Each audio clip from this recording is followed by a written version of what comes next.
Hey there, you're listening to the Girls Talking Life podcast, and I'm your host, Johanna. If you're like me, you love time with friends. I always leave feeling encouraged, inspired to try something different, or I've learned something new. So why not continue to grow even when we can't be with our girlfriends? We're not made to do life on our own. So in each episode of this show, I'll bring you a girl and her story to give you refreshing ideas to stir your soul. Let's walk this road together. Are you ready to talk life?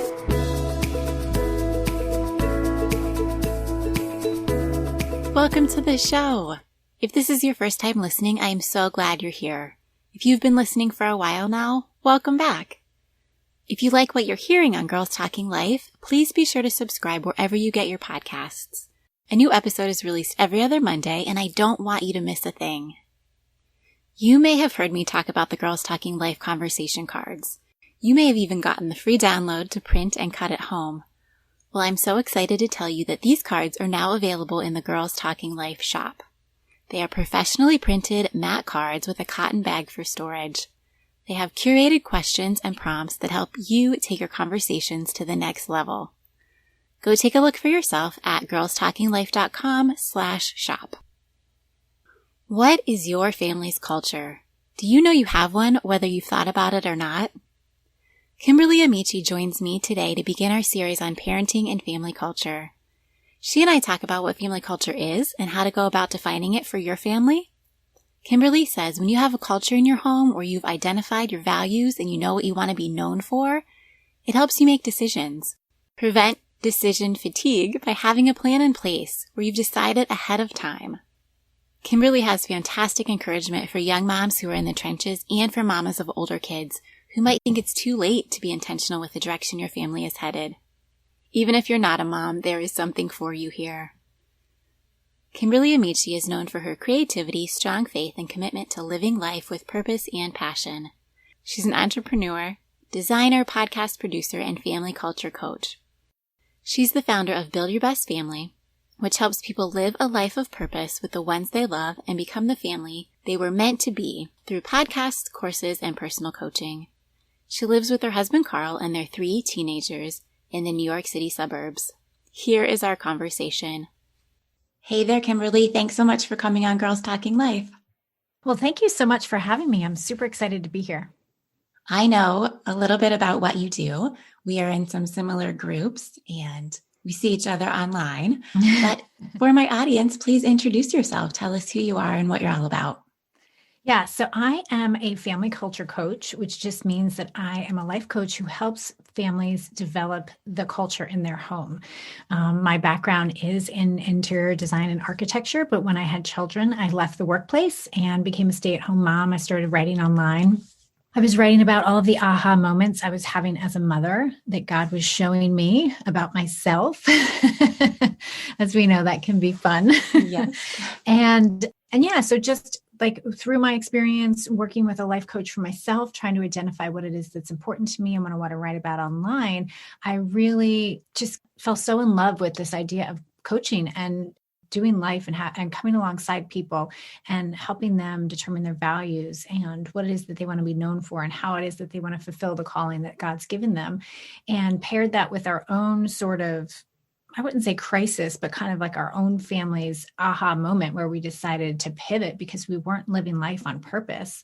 As a family, we were very much doing a lot of good things, but kind of going in different directions and, not going anywhere on purpose. It just sort of transformed the work I do. And I just got into family culture coaching. And what I love and what is so great about God is that, I have done design and architecture on and off throughout the years, but what God has really shown me is that He's just allowed me to help people create environments where they can thrive. So whether I am working in the design field or working online with families, I'm helping them create environments where they can live out the life that they want to live together. It's so great. He can use you in multiple areas. Mm-hmm. Yeah. Well, like you said, among other things, you are a family coach, a family culture coach. Mm-hmm. What does family culture actually mean? And why is it something that we should be concerned about or care about at all? Yeah. So when I was studying about mission statements and vision statements and what I wanted to create for my own family, I started to learn more about culture in the workplace. All of my examples that were showing me how to create mission and vision was from that area or sector. Yeah. And I just discovered how powerful culture is. So culture is, when it comes to like the typical definition of how it's used in the workplace, it is what you can come to expect of a brand, of a company, of an organization. It's the service you're going to get. When we think of, culture, we think of Amazon, right? They have such a strong culture. We know what we can expect from them. We think of, for our family, it's Chipotle because we love Chipotle. It's our go-to. We know what we're going to get when we go there. It's Costco, right? Like their amazing return policy. So whatever it is, it's what the company becomes known for. And so it is very, very similar for when it comes to family culture. So for example, when you apply culture to family, it's basically what your kids can expect when they come home from a long day. It's what your relatives can count on when they come over to your house for holidays. It's, your friends that stop by unexpected. It's what they're going to experience. Like they know it's going to, what they're going to be getting. So just like in business, it refers to how we relate to one another, how we work together, how we achieve goals. It's what brings us together as a team and gives us that common goal. And if you want to boil it down to just one statement, that's just the way we do things. I like that. Yeah. And I think we often forget, every family has a culture. It's not whether or not you have a culture, it's whether or not you are taking control over it and you're defining it or not. And so it's just learning about culture and intentionally creating it in our home has just been a huge game changer. You say you have one, whether you've thought about it or not. If you want to take control of it, if you're ready to be intentional with it, what is a first step or a first few steps that a family might take? Yeah. So when I talk with families, the first thing I do, and when you come to my website, you'll see, what is your family known for? And that's just a real simple jumping off point for me when I work with people, because take a look at what's already working in your life. What is it that you're already doing? For us, when we started this journey, it was pretty easy. It was like games, hospitality. And once you can learn to identify those things that are important to you, you can start to lean into them. And so that's typically the first step. That's the easiest thing that you can do to start to develop your culture. I heard you talk recently about defining non-negotiables. Mm-hmm. I know what that means, non-negotiable, but how do you go about choosing and defining that for your family? Yeah. So your non-negotiables are the things that you decide ahead of time in advance, and they're based on your beliefs and your values, your convictions, and what's really, really important to you. So defining your non-negotiables, and I'm going to just go back a little bit and talk more about culture and how and why it's so important, because they are hand in hand, these non-negotiables and our family culture, is that these help you make decisions, right? When you have a culture in your home where you've identified your values and you know what it is, what you want to be known for, and you know what's important to you, it helps you make decisions. You're not saying yes to everything. You're able to say yes to the things that matter and no to the things that don't. And I don't know about you, but I can often get decision fatigue. Oh, yes. And so these non-negotiables, they prevent decision fatigue because you're making your decisions ahead of time. So for example, my son, so our family, we love to play games. We are passionate about having people in our home. We love hospitality. We're always looking for opportunities to have people over. If there's an event that is happening at school or at a church and they need a place to gather, we raise our hand for it. We'll often have people over just to celebrate, like anything you can think of. And we know this about ourselves. We've decided it ahead of time. Our kids know this about us. And what that's allowed us to do is not only has allowed us as parents to make decisions, but our kids to make decisions. And so one day my son went to a garage sale, and he's 14 now. Oh my gosh, 14. He just turned 14 last week. But this was like 2 years ago. He came home and he's like, Mom, I got a ping pong table. We have to go over and pick it up today. He already knew because of our culture, because we had already established what was important to us, because we already said our non-negotiables, our entertainment and biblical hospitality and loving on people in our home and playing games. He knew that this was a no-brainer. And he said, it's free. All we have to do is go pick it up. He's like, we can put it in the garage. Like, he was empowered to make these decisions. And so whether it's us making decisions about whether or not we sign our kid up for that activity, or whether or not we participate or volunteer or here or there, that culture is informing how we make the decisions. You know, what I love about culture too is that it gives, like the example I just gave, it gives everybody in the family and our children a sense of belonging, right? So my son is empowered to make decisions because he knows what we stand for as a family. And so as we bring our kids into the conversation and we really make culture the thing, it allows everybody to know that they matter and that they're a part of something bigger than themselves. And I think at the end of the day, it just gives everybody the excitement and the energy that they need to be a part of our family. Like, it's exciting to be a part of our family because my kids know what we stand for. And I'm even seeing like their friends understand who we are because it's what they can rely on and they can trust in. And what I love about non-negotiables is that when you determine them ahead of time, they become the framework for your day.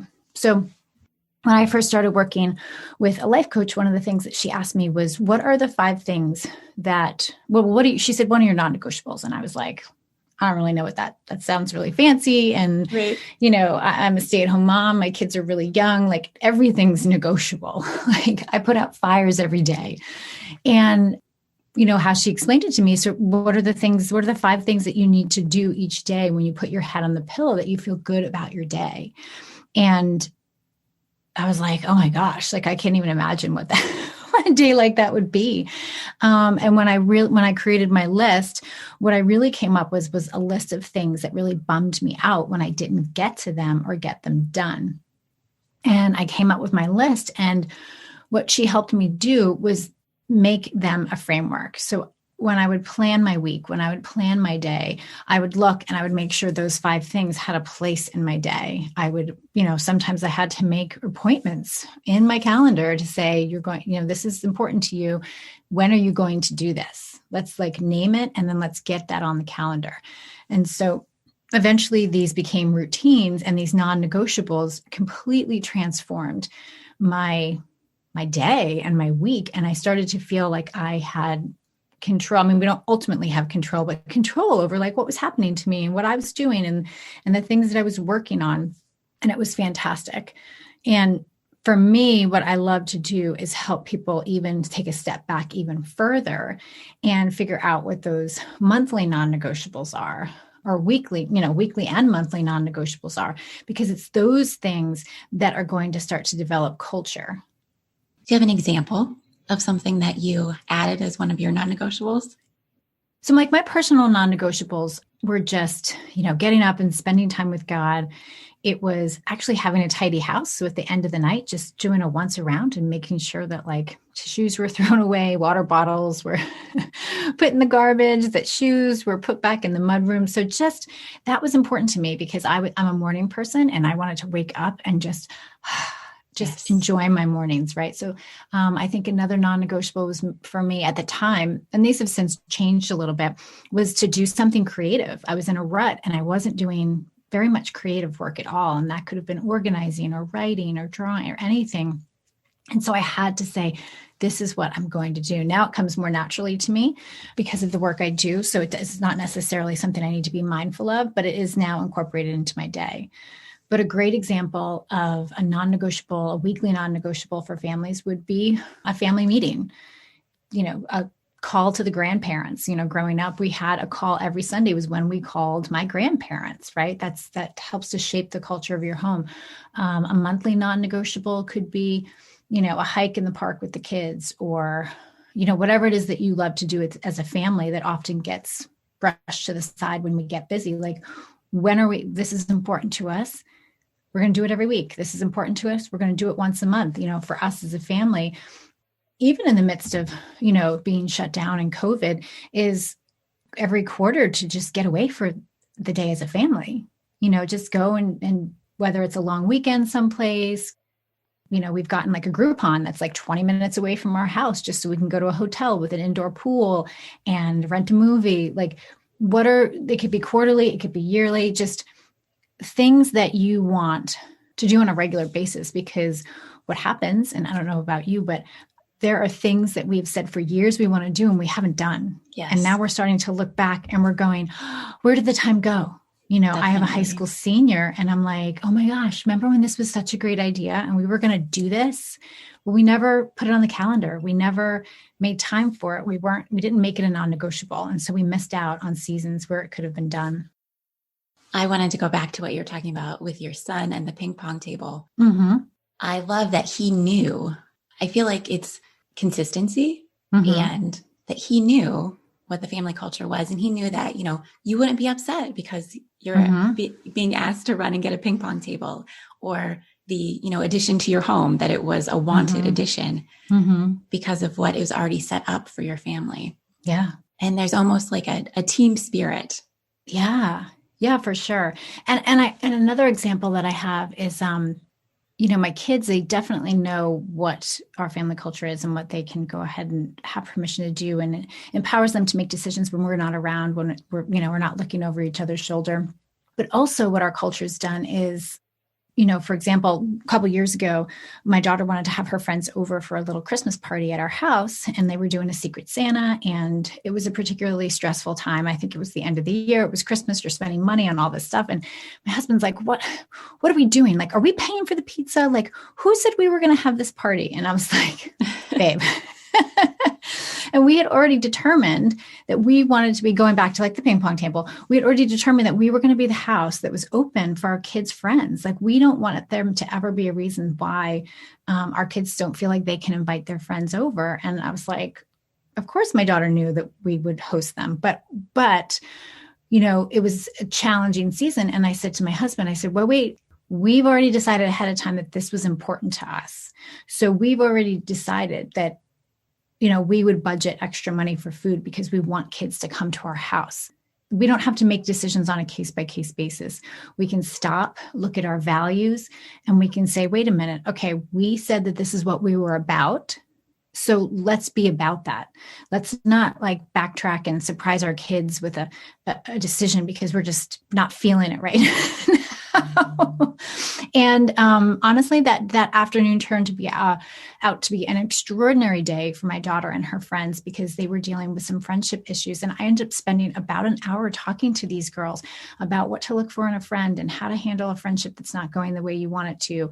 And even just answering some of their questions about their self-worth. And it was such an incredible afternoon that couldn't have happened if we hadn't already predetermined what was important to us, who we wanted to be as a family, and even empowered our kids to make that decision to say, yeah, guys, come over my house. We'll have pizza and we'll exchange our Christmas presents. And so, yeah, it's the consistency and it's the little things that continue to support our family's culture. I love that you were able to have those conversations. Yeah, it was really special.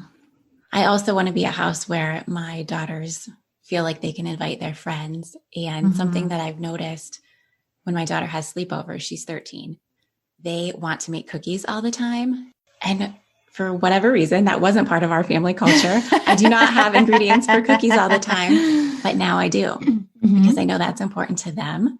Yeah. And it's not a big deal. I can get, I can get what they need I can have that in the house. Yeah.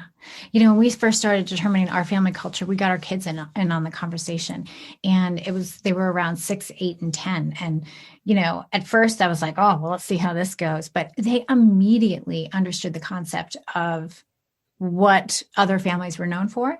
And we gave them the opportunity to say, well, what should we be known for? Like, what do you want your friends to think of or know, or like know that you would be willing to do or experience when they come to our house? And they had plenty to say about it. And so I'm a big believer in, that the parents are the ones that set the values, but more so some of these cultural practices, like what it is that you do and what is it that you enjoy and what are your interests, that I love getting the kids in on the conversation and letting them have some ownership of it and help them to set the direction and the course for the family in that respect. Because, we could say, well, best laid plans. If our kids don't like sports, we're not going to be the sport family. Like, Right. we're just not. Or if our kids like music, like whatever it is, there are certain areas that we can take our kids' lead and we can say, hey, what do I need to do to help you be who God created you to be and to show up the way you want to show up to serve others? We were having fights at dinner time about what we were eating. Mm-hmm. My husband and I would think the meal was great. And my kids were like, this is awful, Mom, on kind of a regular basis. So I said, okay, when I'm making the meal plan, you're going to come help me and you're going to put 2 or 3 meals down for the week that are things that you would like and maybe even that you will make for us. Yeah, that is so good. That is such a good way to get them involved. I completely agree with the buy-in. Yeah. And how's it been? Are they suggesting great food? They're doing okay. Yeah. Are they making it too or just suggesting it? We've had them make food, not maybe as often as I would like, but yeah, they do. They take ownership of it. Yeah, that's so good. And that's so important. And that's a typical principle of culture. If you are reading any sort of leadership book or any business book, it talks about giving the employees some ownership, allowing them to make decisions so that there's buy-in. So these are just principles that work in our home that have been tried and true and proven in the workplace. What are some things that we can do in our culture as we're developing this that consistently point our kids to Jesus? This is just like any other area in our life. So it's about applying this non-negotiable framework, deciding what it is that's important to you, and then taking small steps over time to get there. And so what are your daily, weekly, monthly choices that you want to make in this area? And I do want to say it doesn't look the same for every family, and it doesn't have to. I do daily devotions, but not all my kids do. We don't do everyday family devotionals. I'd like to, but I've yet to find a system that sticks. When I finally found something, they canceled school. I used to do every day. I have these read it, pray it cards in my Etsy shop. And so I would drive to school every day because we don't have buses, and we would get in the car and I would have someone read a scripture that's on the front. And even if we had kids in our carpool that don't go to church, I was like, we're doing this. And we would read the scripture. I'd give them a little pep talk, and then I'd pray for who has a test, whatever. And we'd pray every day. And so we've had to modify that since we're not driving to school every day. But what are those like daily, weekly, monthly things you do? Weekly is church service. Even now that we're doing it, not in person, it's online. It's not a negotiable. Like just because it's on TV now doesn't mean we don't do it or we get to it whenever we feel like it. We're still going to gather as a family. We're still going to sit in the living room. You're not going to be on your phone. So it's those little things that we do on a regular basis. And, every family, every person connects with God differently. Even like digging into that and finding what works for your family. Do you want to do a Friday night family night where there's a Bible lesson every Friday night? We did that for a long time with our kids when they were little. We found something that was fun and enjoyable, and then we taught a lesson. So in every season, it may change, but what are those things that you're willing to consistently do? Because that's really what's going to point them to having their own personal relationship with God, is seeing the consistency that you have and seeing that it is just what you do, just like every other thing that you've chosen to do in your culture. Yeah. As my kids get older, it definitely has been changing. And something else I've noticed, and I think this is healthy and normal, but they want to spend more and more time with their friends.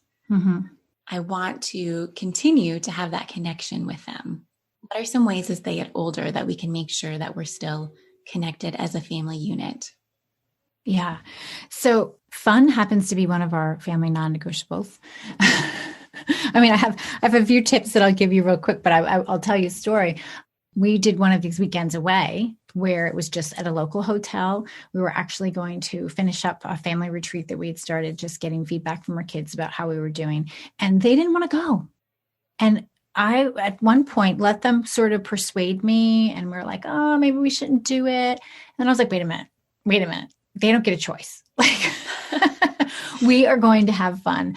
And so we had scheduled to go tubing the next day at like a local, like ski slope where they like pump the snow and you get your tubes. And we were like, no, you have to do this. And there was grumbling and there was complaining, but I have to tell you, we weren't there but for 15 minutes and they were having a blast. And so I know that as kids get older, they might have pushback. Like, when we started to be inside so much, we were like, game night. And they're like, oh, Yes. give them 5 minutes. And they were playing the game. I've even seen where one of our children didn't want to play games with us one night. She was doing the roll your eyes. I don't want to do this. This is stupid.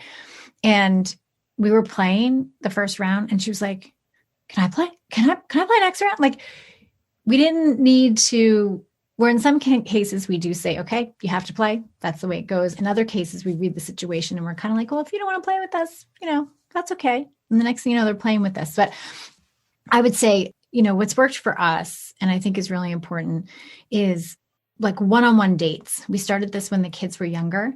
And again, not a non-negotiable. It was just something we put on our calendar. And so starting when my oldest was in second grade, I would go to their school. I would sign them out for lunch. We would come back, and then they would finish their day of school because I had 3 kids. And I wasn't able to spend one-on-one time with them in my home. Like, it just wasn't working. They needed too much of me. And it could be as simple as, packing a lunch and going to the park, but just getting and finding ways that I could get one-on-one time with them. And so one of the things we do on a monthly basis is I go out on a lunch date with each of them each month. And so that's carried on into the teen years. Like, they love that. It's just what we do. Nowadays it's a little bit different because now I got a driver and they want to eat more expensive food. And so we have set a budget. We can't go to sushi every month, but we can do pizza one month, sushi the next month. But it's something that we've maintained. And so when I feel like there's a distance between us, I'm like, hey, we haven't gone to what day this week, this month do you want to go to lunch? And I book it like an appointment, like I would anything else. I don't leave it up to chance. I don't wait to find time. And they know that the kids know that they can count on that. And so especially if you start that when they're young, you can carry that on into the future. I think one thing too that I'm learning to do even now is just to spend time with them in what they like to do and in what they want to do. And that means, going to the store with them, shopping with them, like doing an activity that I don't particularly like with them, but just doing it. And then alongside that is making sure that every interaction I have with them isn't a correction or a teaching moment, because that starts to get old, especially when you're a teenager. And, there's lots of life lessons that I feel like I want to cram Yes. my teenagers before it's too late. But if every time we sit down at the table, I ask them about how they're performing or what they're doing or saying, oh, well, you should be doing it this way. I mean, they're just not going to want to spend time with me. So just finding that balance between coaching them through these teen years, but then also just spending time and just being present. That's such a good one. I feel like I need to work on that. Correction to quality time. Yeah. Yeah. And I love the lunch dates. Mm-hmm. We have done dates with our girls, but we do not have the consistency that you're talking about. So that's a great one. Kimberly, what encouragement would you have for a young mom? Maybe she has littles or she's just starting out with her family. How can she introduce some of these ideas?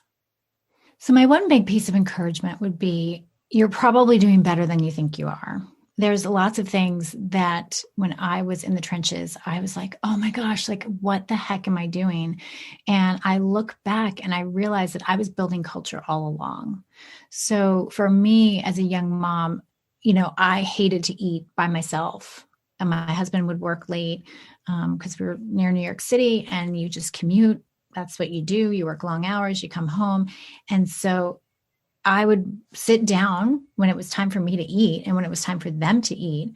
I wouldn't just sit them down and finish the dishes. I would actually eat with them as if they were my friend, and we would sit across the table and I would feed them and I would eat and I would feed them.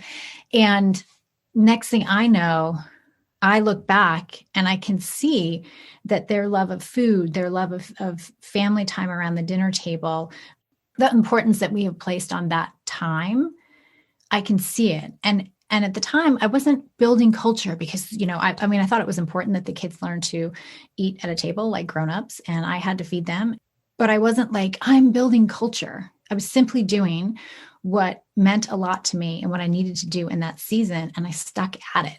And even when it was hard and lonely and I wished I could just eat with a grown up, I just kept showing up at that dinner table.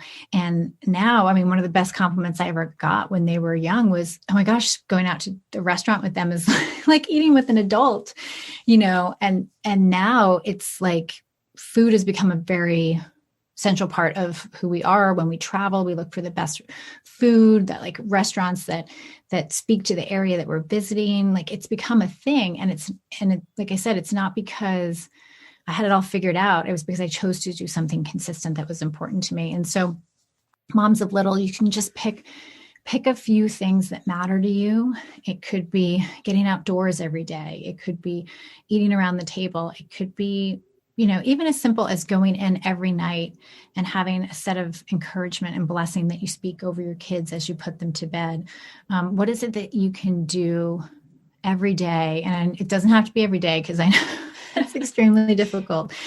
But every day, every other day, what is it that you can keep doing? The little things that matter. What can you keep doing? And that's when you're going to see the fruit. How about the mama of teenagers? You have teenagers. I have one teenager and one in the middle there. Is it too late if you haven't been working on this all along? Is it too late to start now?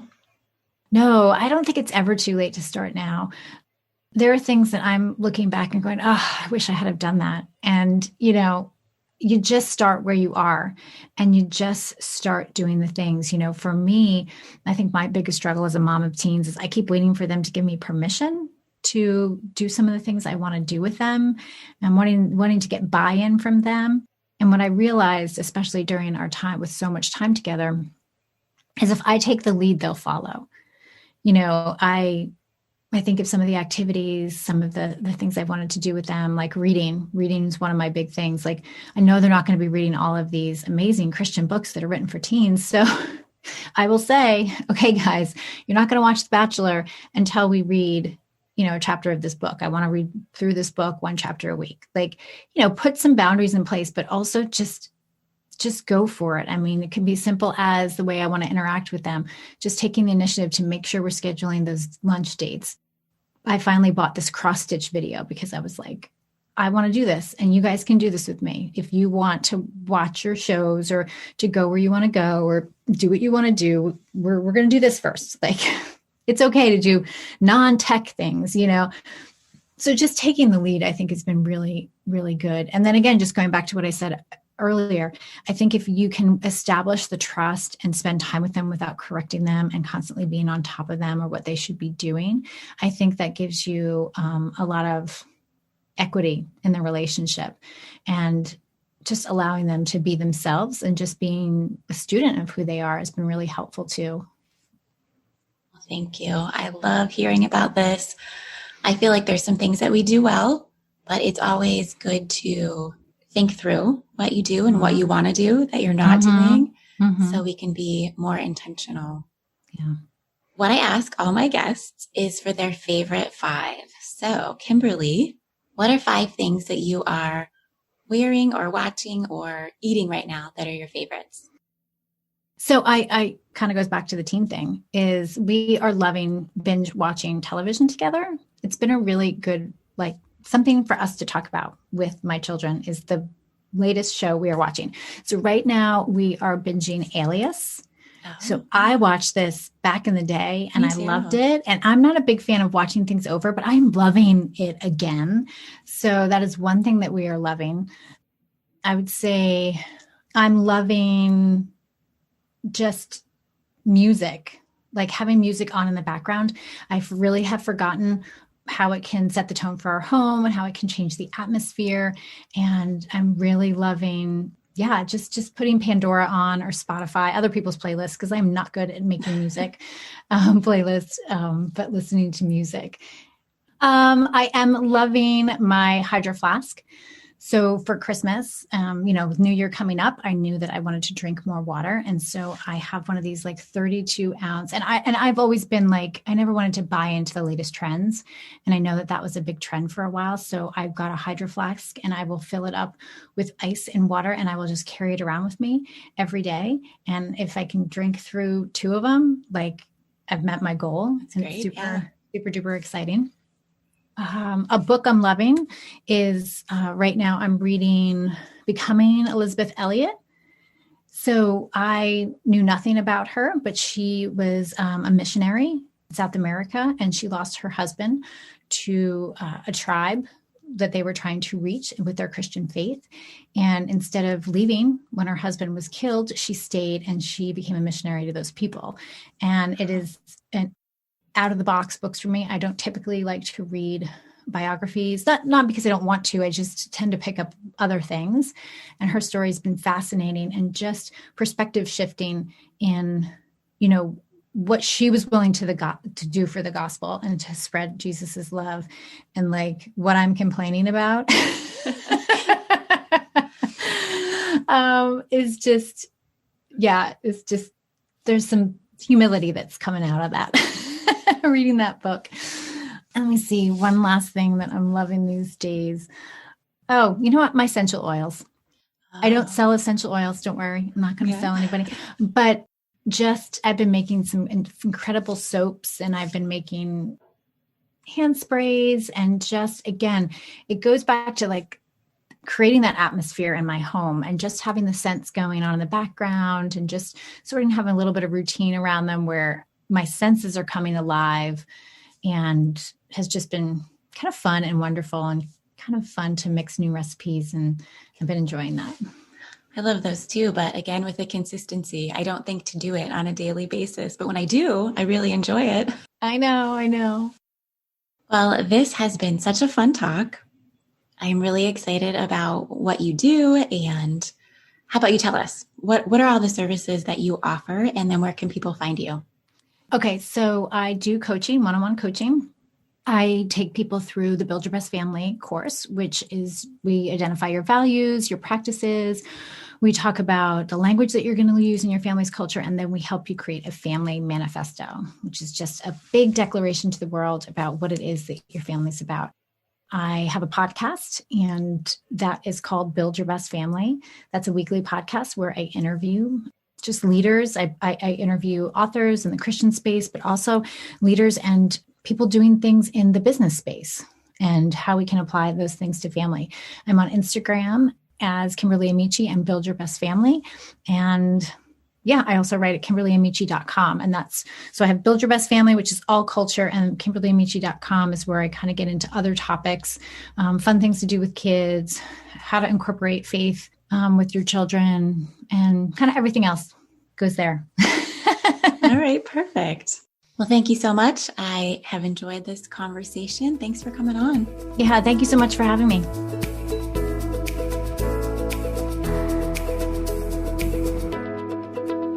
Thanks so much for listening. I hope you love this conversation. Kimberly has inspired me to be more intentional about the direction my family is headed, and I hope she's done the same for you. What are your non-negotiables? What can you put in place ahead of time to empower your kids and give them a sense of belonging? To hear more from Kimberly, find her podcast, Build Your Best Family, and save a spot in her Build Your Best Family course. The next round starts on June 14th. If you know a mama who needs this encouragement in her earbuds, please share the show with her. Don't forget, you can take your conversations to the next level with the Girls Talking Life conversation cards. Go to girlstalkinglife.com/shop. And friends, don't let the conversation stop when the show is over. Share your stories and start your own conversations with the girls in your life. I will see you back here in 2 weeks. Thanks for tuning in.